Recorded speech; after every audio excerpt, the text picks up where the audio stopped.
Let's talk about CN ratio. तो CN ratio arable soil की होती है 8:1 to 15:1। Legumes and farms manures की होती है 20 to 30:1। CN रेशो जो होती है एरिड सॉइल एंड सब सॉइल की वो लो होती है। सॉडस की होती है 400:1। माइक्रोब्स की होती है 4:1 to 9:1। This we have to learn. CN ratio soil की जो होती है वो प्लांट्स और माइक्रोब्स के बीच में होती है। ह्यूमिड सॉइल की CN रेशो ज़्यादा है एरिड सॉइल से। कूलर रीजन्स की ज़्यादा है वार्मर रीजन से। मतलब जहाँ पानी ज़्यादा और टेम्परेचर कम वहाँ की CN रेशो ज़्यादा। जैसे डीके का क्या रोल होता है? डिकम्पोजिशन तभी होगी जब CN रेशो कम होगी, तो डिकम्पोजिशन ज़्यादा होएगी। ओल्डर प्लांट्स की CN रेशो ज़्यादा होती है और 58 ग्राम कार्बन में 100 ग्राम ऑर्गेनिक मैटर होता है। तो 1 ग्राम में कितना कार्बन में कितना ऑर्गेनिक मैटर हुआ? 1.72।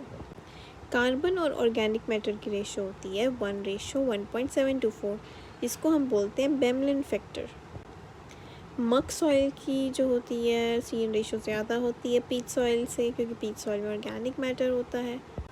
पीच सॉइल जो है वो पैडी के लिए यूज़ होता है, जिसमें 10 to 40% ऑर्गेनिक मैटर होता है और ये सॉइल एसिडिक होती है।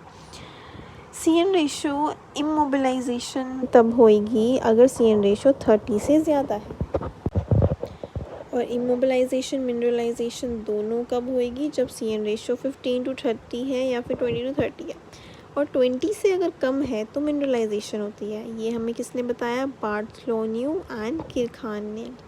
उसके बाद नाइट्रोजन जो है वो 20 to 40% जो होता है वो तो बाउंड अमीनो एसिड्स की फॉर्म में होता है। 5 to 10% कंबाइंड हेक्सोज अमीन्स की फॉर्म में होता है। 1 to 3% मिनरलाइज फॉर्म में होता है।